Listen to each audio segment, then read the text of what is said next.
The morning sun shone through the large glass windows of Brighton Market, a popular grocery store known for its clean aisles and friendly service.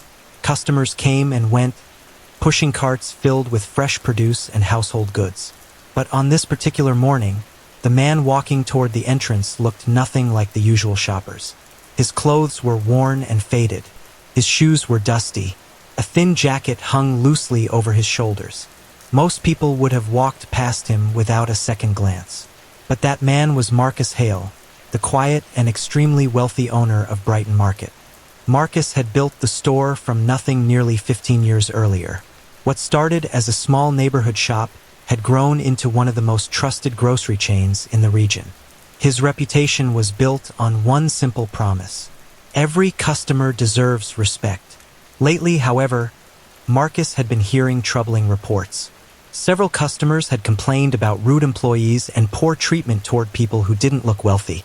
Marcus didn't like making decisions based on rumors, so he decided to see the truth for himself. That morning, he disguised himself as a struggling customer. As Marcus pushed open the automatic doors, a cheerful chime echoed through the store. Two employees near the entrance glanced at him briefly before returning to their conversation. One whispered quietly to the other, "Looks like someone wandered in from the street." The other laughed. Marcus heard it, but he kept walking. The store itself looked perfect: bright lights, clean floors, and neatly stacked shelves. But what Marcus cared about wasn't the appearance.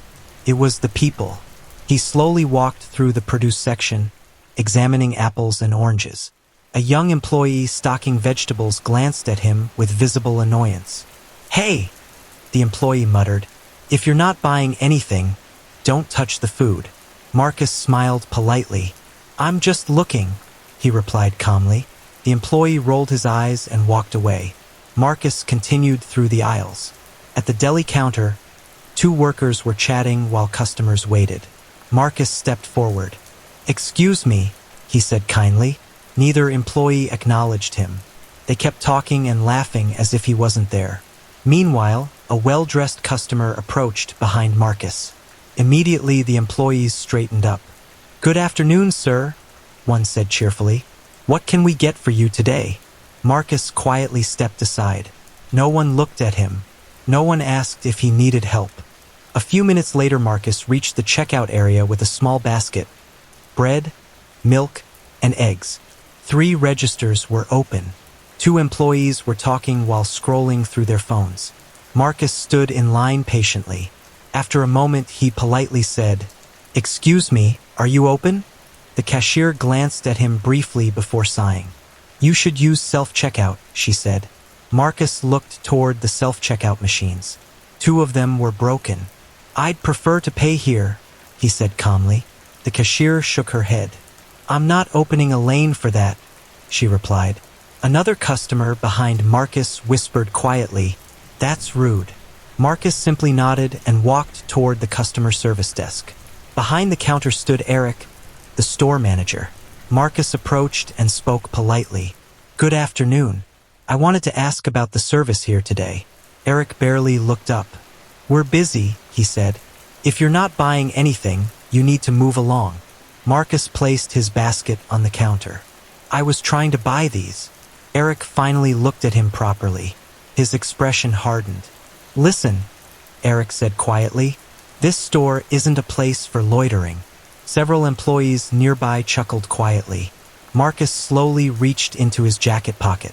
The room suddenly became quiet. He placed a simple black card on the counter. Eric looked down at it. Then his face went pale. Printed clearly on the card were the words, "Marcus Hale, founder and owner, Brighton Market." For a moment, no one spoke. The employees stared. One cashier whispered, "Wait, that's the owner?" Marcus folded his hands calmly.